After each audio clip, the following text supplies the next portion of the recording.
నమస్తే, నేను లక్ష్మణ్. ఆంధ్రప్రదేశ్లో అవాతాతలకు 3000 పెన్షన్ ఇస్తున్నా అని చెప్పి జగన్మోహన్ రెడ్డి గారు గత 3 రోజులుగా తన సొంత పత్రికలో యాడ్స్ గుప్పిస్తూ పెద్ద ఎత్తున ప్రజల్లో ప్రచారం చేసుకుంటూ ప్రజల్లో సానుభూతిని సంపాదించడానికి ఆయన వంతు ప్రయత్నం చేస్తున్నారు. అయితే 3000 పెన్షన్ ఎప్పటి నుంచి ఇస్తున్నారు, అసలు మేనిఫెస్టోలో పెట్టింది ఏమిటి, ఇప్పుడు ఇస్తుంది ఏమిటి, ఇదే అంశాలపైన మనతో మాట్లాడడానికి రాజకీయ విశ్లేషకులు మధుసూదన్ రెడ్డి గారు ఉన్నారు మనతో అందుబాటులో. ఆయనతో మాట్లాడే ప్రయత్నం చేద్దాం. సార్ నమస్తే అండి. నమస్తే లక్ష్మణ్. జగన్మోహన్ రెడ్డి గారు పెద్ద ఎత్తున సంక్షేమ పథకాలు అమలు చేస్తున్నారు, అది వాస్తవం. అవాస్తవం అనేది పక్కన పెడితే అవ్వాతాతలకు 3000 పెన్షన్ ఇస్తూ పెద్ద ఎత్తున సాక్షిలో ప్రచారం చేసుకుంటున్న పరిస్థితి అయితే ఉంది. నిజంగా అవ్వాతాతలకు 3000 పెన్షన్ ఎప్పుడు ఇవ్వాలి, ఎందుకు ఇప్పుడు ఇస్తున్నారు అంటే ఏం చెప్తారు? మీ పిల్లలు ఇంటర్మీడియట్ మరియు ఎంసెట్ చదువుతూ సబ్జెక్ట్స్లో కన్ఫ్యూజ్ అవుతున్నారా? కాన్ఫిడెన్స్ లెవెల్ తక్కువగా ఉందా? రిపీటెడ్ మిస్టేక్స్ చేస్తున్నారా? అయితే మీకోసమే ఉంది Rise app. 1 lakh question bank, performance analysis, online classes by experts, ఇంకా మరెన్నో ఫీచర్స్ తో మీ ముందుకొచ్చింది Rise the perfect guide. Description లో ఉన్న లింకును ఉపయోగించి సబ్స్క్రైబ్ అవ్వండి. గతంలో పెన్షన్ అనేది కోట్ల విజయ్ భాస్కర్ రెడ్డి నుంచి స్టార్ట్ చేసుకుంటే ఈ పెన్షన్ అనేది ఎంత అని కాదు కానీ ప్రజలకు కొంత, ప్రజల పన్నుల రూపంలో కట్టింది ప్రజలకు కొంత ఇస్తున్నటువంటి మాట. 50 రూపాయలతో స్టార్ట్ అయ్యి రాజశేఖర రెడ్డి దాన్ని 200 రూపాయలు చేసుకొని పరిపాలన కొనసాగించాడు ఈ పెన్షన్ అనేది. తర్వాత ఈ పెన్షన్ స్కీము చంద్రబాబు నాయుడు గవర్నమెంట్లో అలా 1000 రూపాయలు ఉన్నటువంటి పెన్షన్ని చంద్రబాబు నాయుడు 2000 రూపాయలు చేశాడు. 1000 రూపాయలు ఉన్నదాన్ని 2000 చేశాడు చంద్రబాబు నాయుడు. అప్పుడు జగన్మోహన్ రెడ్డి ఫస్ట్ తన ఎన్నికల మేనిఫెస్టోలో తన యొక్క చెప్తా వచ్చింది 2000 రూపాయలు అంటే చంద్రబాబు నాయుడు దాన్ని 2000 రూపాయలు చేశాడు పెన్షన్. అప్పట్లోనే 6 నెలల ముందే చేసేసాడు, ఇచ్చాడు. ఆ తర్వాత ఏంటంటే నేను వస్తే 3000 రూపాయలు పెన్షన్ చేస్తానని చెప్పాడు. చెప్పిన తర్వాత దానికి మధ్య ఒక తోక తగిలిచ్చాడు, నేను పెంచుకుంటా పోతాను 3000కి అనేది వాళ్ళ మేనిఫెస్టోలో ఒక కనిపించిన అక్షరాలు పెట్టి నేను 3000 దాకా పెంచుకుంటా పోతానని చెప్తారు. 3000 ఇస్తామని అన్నాం కానీ మేము పెంచుకుంటా పోతామన్నదే వాళ్ళు చెప్తారు. అయితే ఏంటంటే సంవత్సరానికి 250 ఎలక్షన్కి ఇంక 100 రోజుల ముందు 3000 చేసి పెన్షన్ నేను ఇస్తున్నాను. గతంలోనే 54 లక్షల పెన్షన్లు ఉండేవి. గతంలో చంద్రబాబు నాయుడు పీరియడ్లోనే దాదాపుగా 54 లక్షలు అన్ని రకాల పెన్షన్స్ కలుపుకొని దాదాపుగా 54 లక్షల మందికి పెన్షన్స్ ఇస్తున్నమాట వాస్తవం. ఇతను వచ్చిన తర్వాత కొన్ని పెన్షన్స్ పెంచి జనాభా పెరిగే కొద్దీ ఆ రేషియోలో ఖచ్చితంగా పెన్షన్స్ పెరుగుతాయి. జనాభా పెరుగుతుంటారు కాబట్టి ఆ రేషియోలో పెన్షన్ పెరుగుద్ది. అయితే ఎవరు సొమ్ము ఇస్తున్నారు అని అన్నప్పుడు ప్రజల సొమ్ముని ప్రజలకి ప్రభుత్వాలు పెన్షన్ రూపంలో ఇస్తుండే.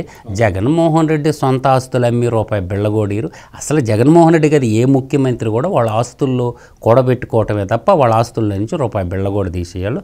అది వాళ్ళ రైట్.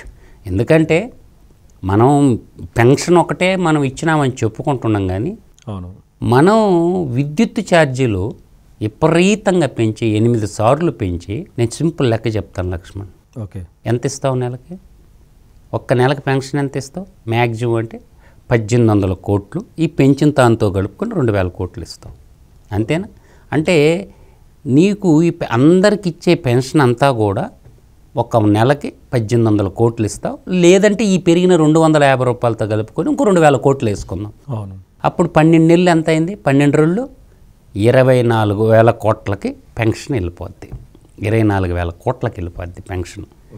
ఒక్క విద్యుత్ ఛార్జీల మీద నువ్వు దోచిన దోపిడీ ఎంత? విద్యుత్ ఛార్జీల మీద దోచిన దోపిడీ ఎంత? దోస్తున్న దోపిడీ ఎంత?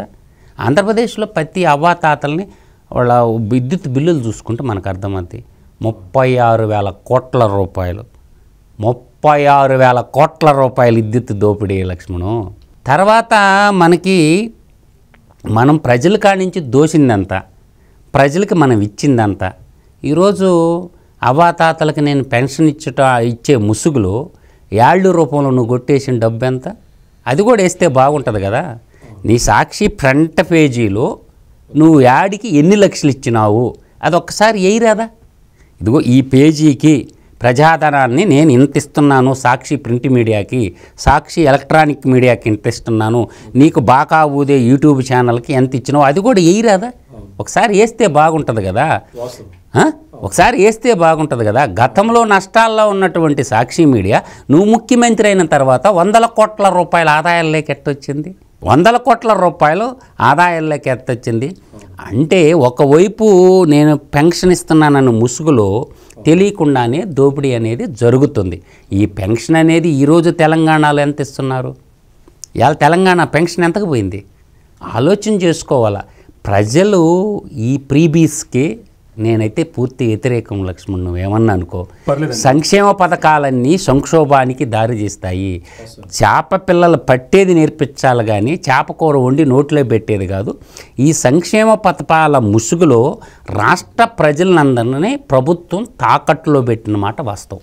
మధుసూదన్ రెడ్డి గారు, ముందు చెప్పండి, మేనిఫెస్టోలో పెన్షన్ 3,000 ఇస్తాం 3,000 ఇస్తాం అని చెప్పి ప్రతి ఒక్క వేదిక మీద జగన్మోహన్ రెడ్డి గారు చెప్పిన పరిస్థితి, తీరా సంతకం పెట్టేటప్పుడు పెన్షన్ 250 రూపాయలు అని చెప్పడం, అది మోసం చేసినట్టు ఇప్పుడు పెన్షన్దారులందరూ వాపోతున్న పరిస్థితి. ఏమిచ్చారు అవ్వాతాతల కంటే ఇప్పుడు 3,000 అని చెప్తున్నాడు, అది 250 రూపాయలుగా పెంచిందంటే అది నిజమే కదా. అంతే, ఇప్పుడు ప్రతి సంవత్సరానికి 250 అట్లా పెంచుకుంటా వచ్చారు. పెంచుకుంటా వచ్చి ఇప్పుడు ఎలక్షన్ ముందు కాబట్టి నేను 3,000 ఇస్తానన్నాను, ఇంకా 3 నెలలు అంటే ఈ 3 నెలలు 3 9,000 రూపాయలు మీకు ఇచ్చాను కాబట్టి నేను పెంచాను, నాకు ఓట్లు వేయండి అని ఓట్లకి గాలం వేయటమే తప్ప ఇప్పుడు నువ్వు పెన్షన్ ఇచ్చినావు నేను కాదంటాంలా. ఒక్క రోజున నువ్వు ముఖ్యమంత్రి అయిన తర్వాత 1వ తేదీ ప్రభుత్వ ఉద్యోగాలకు జీతాలు ఇచ్చినా ఈరోజు అంగన్వాడీ టీచర్లు నా చెల్లెమ్మ నా అక్క అనేవాళ్ళు రోడ్ల మీద ఉన్నారుగా. ఇప్పుడు ఎన్ని రోజుల నుంచి ధర్నా చేస్తున్నారు. కనీసం వాళ్ళకి ఒక 1000 రూపాయలు 2,000 రూపాయలు వాళ్ళకి జీతం కానీ పెంచుంటే మీ యొక్క ఫుడ్ కమిషన్ వాళ్ళ బంధువు ఉన్నాడు కదా, ఫుడ్ కమిషన్ చైర్పర్సను విజయ ప్రతాప్ రెడ్డి అని, వాడొక్కడే దోసింది ఎంత నెలకి 5 లక్షలు. అట్లా 12 60 లక్షలు ఒక్కడికే దోసిపెట్టినవుగా. వాడికి ఇచ్చిన జీతం డబ్బులతోటే ఎంతమందికి చింతా ప్రతాప్ రెడ్డికి నువ్వు దొబ్బు పెట్టిన డబ్బు ఎంతమందికి జీతాలు పెంచేటటువంటి అవకాశం ఉంది. కాబట్టి ఈరోజు ఇవాళ నిన్న మొన్న చూశాను, ఒక కమిషనరు సఫాయి కార్మికుల్ని బెదిరిస్తూ ఉంది. అసలు భారత సైనికులకి ఇచ్చేటటువంటి గౌరవము సఫాయి కార్మికులకి ఇవ్వాలి. ఎందుకంటే ఆ పని అందరూ చేయలేరు. మీరేమో లక్షలు జీతాలు తీసుకుంటారా? ఒకసారి ఎత్తమనండి ఎమ్మెల్యేలందరినీ, ఒకరోజు డ్యూటీ చేయమని చెప్పండి. వాళ్ళు ప్రజాసేవకులే కదా. ఆ సఫాయి కార్మికులు చేసే పని ఒకసారి ఒక ఎంఆర్ఓ, ఆర్డీఓ, ఒక కలెక్టరో లేకపోతే ప్రజాప్రతినిధులు కూడా ఒకరోజు చూసి అది ఎత్తి ఒకరోజు డ్యూటీ చేయొచ్చుగా. ఒకరోజు డ్యూటీ చేస్తే వాళ్ళ బాధ అనేది. వాళ్ళకి సఫాయి కార్మికులకి ఎంత ఇచ్చినా తప్పు లేదు. వాళ్ళు రోడ్డు మీదకి ఇస్తే వాళ్ళని బెదిరిస్తున్నారు. అంటే ఇక్కడ ఈ బెదిరింపు ధోరణిలో ఉన్నటువంటి ఈ ప్రభుత్వము, నేను అంటుండేది ఏంటంటే, ఒక ప్రజలకి ఏదో కొద్దిగా ఇచ్చి మనము సింపుల్గా చెప్తాను లక్ష్మణం, మనము విశ్వేశ్వర రెడ్డికి మనం ఎంత దోషిపెట్టినాం? షిరిడి సాయి ఎలక్ట్రికల్కి ఎంత కాంట్రాక్ట్ ఇచ్చినావు? 92,000 కోట్ల వర్కులు ఇచ్చాంగా. ఎలక్ట్రికల్ వర్కులు ఇచ్చామా లేదా? దీంట్లో ఏమన్నా బీసీలకి, ఎస్సీలకి, ఎస్టీలకి ఏమన్నా ఉందా? లేదుగా. కాబట్టి ఏంటంటే ఆర్థిక వనరులు మొత్తం ఏది మైన్స్తో మొదలుపెట్టి, మైన్స్ అంటే ఇలా మనం సింపుల్గా చెప్పుకుందాం, సిమెంట్ బ్యాగ్ ధర అంతా, సిమెంట్ ఓర్ ఎక్కడుంది, మైన్స్ ఎక్కడున్నాయి మనకి? ఆంధ్రప్రదేశ్లోనే ఉన్నాయి కదా. ఆంధ్రప్రదేశ్కు కొల్లగొట్టిన మైన్స్ ఎంత, సున్నప్రాయ ఎంత, ఉత్పత్తి వచ్చిన సిమెంట్ బ్యాగులు ఎంత, ఈ రెండు బయటికి తీయండి. అవును.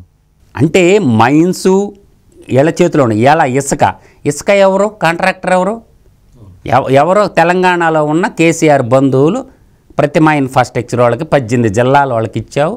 రిమైనింగ్ జిల్లాలు నువ్వే తీసుకున్నావుగా. ఇసుక కాంట్రాక్ట్ మొత్తం సబ్లూజులకి ఇచ్చేసినావుగా. దీంట్లో మీరు దోచింది ఎంత? మీరు ఎన్ని వేల టన్నులు ఇసుక నదీ గర్భాల్లో నుంచి లోడారు, ఎన్ని వేల టన్నులు మీరు ఎవరికి సప్లై చేశారు? ఆ సప్లై చైన్ని అంటే కొనుగోలుదారుడు ఎవరు? నువ్వు ప్రభుత్వం నుంచి నేషనల్ మినరల్ డెవలప్మెంట్ కార్పొరేషన్ నుంచి టెండర్లు వేసినప్పుడు ఇసుక నదుల్లో నుంచి ఎంత లోడావు, ఎవరెవరికి సప్లై చేసినావు, ఆ సప్లై లిస్ట్ సాక్షిలో ఫ్రంట్ పేజీలో వేయి, రోజు వేయి, పోతే రోజు స్క్రోలింగ్ వేయి, అర్థమైపోద్దిగా. ఎన్ని వేల టన్నులు ఇసుక నువ్వు లోడావు, ఎంత ఎవరెవరికి సప్లై చేశావు. అంటే నువ్వు లోడిందంత సప్లై చేసిందంత ఆ లిస్టు ప్రకటించమని చూస్తాము. కాకపోతే ఏంటంటే ఇదంతా డొల్ల. ఈరోజు మద్రాసుకు పోతామండి, అటు నెల్లూరు నుంచి కొంత బెంగళూరుకి వెళ్ళిపోతామంది ఇసుక, అటు మద్రాసుకి వస్తుంది, ఇటు వచ్చాం తెలంగాణకి కొంత సప్లై చేస్తున్నారు. కాబట్టి ఆర్థిక వనరులు, ప్రజల సంపదలు, ప్రకృతి సంపదలన్నీ జగన్మోహన్ రెడ్డి తన యొక్క గుప్పిట్లో పెట్టుకొని నేను పెన్షన్ ఇచ్చాను. పెన్షన్ నువ్వు ఇచ్చేదేంటి? ఏ గవర్నమెంట్ ఏం ఇస్తుంది? దాంట్లో సెంట్రల్ గవర్నమెంట్ వాటా కూడా ఉంటుంది. సెంట్రల్ గవర్నమెంట్ దాదాపు ఒక 39 లక్షల మందికి ఎంతకో పెన్షన్ ఇస్తుంది. అంటే క్లియర్ డేటా అయితే నా దగ్గర లేదు, కానీ 39 లక్షల దాకా అయితే వాళ్ళు ఇస్తున్నారు అమౌంట్, సెంట్రల్ గవర్నమెంట్ కూడా కొంత. అందువల్ల ఏంటంటే ఎంత ఉదరగట్టుకున్నా ప్రజలు అల్టిమేట్గా ప్రజలందరికీ తెలుసు లక్ష్మణు, మనం ఎంత మాట్లాడుకున్నా ఏ ప్రభుత్వం ద్వారా మనకి మేలు జరిగింది, ఏ ప్రభుత్వం ద్వారా మనకి చేరిందని చెప్పి నీకు ఈ సోషల్ మీడియా ప్రభావము, ఈ ఫేస్బుక్ల ప్రభావము, ఇన్స్టాగ్రాముల ప్రభావము, యూట్యూబ్ ఛానళ్ళ ప్రభావము, తర్వాత ఈ పత్రికల టీవీల ప్రభావము ఎంత బాగా ఉదినా ప్రజలకు ఉపాధిని ఎవరిచ్చారు, స్వయం పోషకులుగా ప్రజలను ఎవరు తయారు చేశారు, ఎవరిని అభివృద్ధి చేశారనేది ప్రజలకు తెలుసు. ప్రజలకు వచ్చేది ఒక్కసారి అవకాశం, 5 సంవత్సరాలకు ఒకసారి అవకాశం వస్తుంది. కాబట్టి వాళ్ళ ఎలక్షన్ కోసం ఎదురు చూస్తుంది ఆంధ్ర నేల, ఆంధ్రప్రదేశ్ జనాభా. అవకాశం లేక వాళ్ళకి ఎదురు చూస్తున్నారు. ఎలక్షన్ వస్తే మనకి తేటతెల్లమైపోద్ది. అది మొత్తానికి ఆంధ్రప్రదేశ్లో అవ్వాతాతలకు ఇస్తున్న పెన్షను, ఎన్నికల హామీలో ఏమి ఇచ్చారు, ఏం చెప్పారు, ఇప్పుడు ఏమి ఇస్తున్నారు అనే అంశమే విశ్లేషణ ద్వారా అర్థమవుతుంది. మరొక అంశంతో మళ్ళీ కలుద్దాం.